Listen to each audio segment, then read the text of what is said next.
Voice of the Saints, Rusty Brown, joined now by Hall of Famer Phil Niekro. Mr. Niekro, first of all, thank you so much for taking your time out of your busy schedule to join us here at Bobstein Stadium.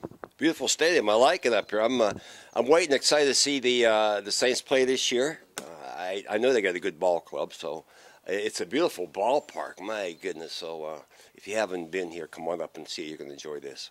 Mr. Niekro, you've obviously had quite a career in baseball. And first of all, let's talk about what got you with the knuckleball pitch. Obviously, everybody knows that you've got such a good knucksy. When did you realize that, you know, I can make a living throwing this pitch and striking out batters?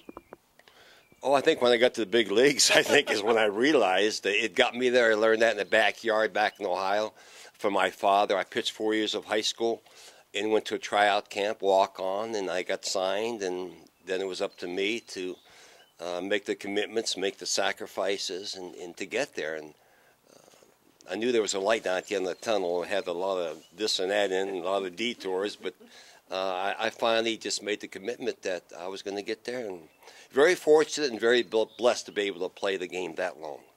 And after your playing career, you still were so involved with the Atlanta Braves baseball program. And one of the things that you got involved with the Gwinnett Braves, the new AAA affiliate. And they got a sandwich there. The Knucksy sandwich is made of barbecue, coleslaw, all on top of a corn muffin. Now, is this one of your favorites? I got to know. It's the favorite sandwich in the restaurant. I mean, they sell more of that than anything else. We changed the menu around. We just sat down and kind of figure out what's a little bit different. And you come in there and you buy one of those, you get a ticket, and they draw for an autograph ball, 7 things. So it's going well. It's our 3rd year down there, and we're just trying to make it better and better every year, just like the Saints athletic program, better and better every year.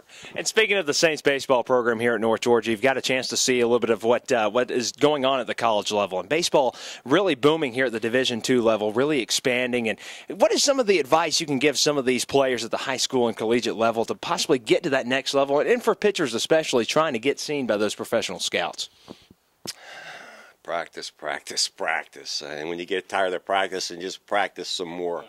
I don't know if there's any one thing, but there's 2 things that kept me going through my whole career, and I learned that, and not particularly in this order, but one of them was that I had to learn how to accept my losses without being defeated. The other one was that I couldn't always control what happened to me, but I could control how I react to what happens to me.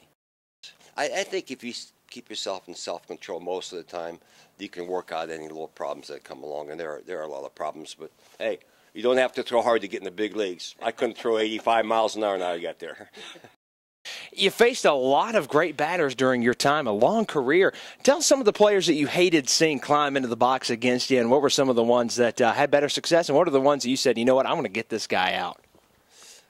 Billy Buckner was one tough guy to get off me. Peter Rose, Bud Harrelson, the little guys with the little strike zones that really didn't care how they got on, as long as they got to first base. That was the toughest guy for me. I'd rather pitch against Willie Mays with the bases loaded than Bill Buckner or Rose or somebody like that. So, but I always had a lot of respect for every guy I walked up to play with a bat in their hand. You know, pitchers hit home runs off of me. Guys hitting 120 hit home runs off of me. So you can't take any one particular batter any lighter than the other ones. And everyone came to play us.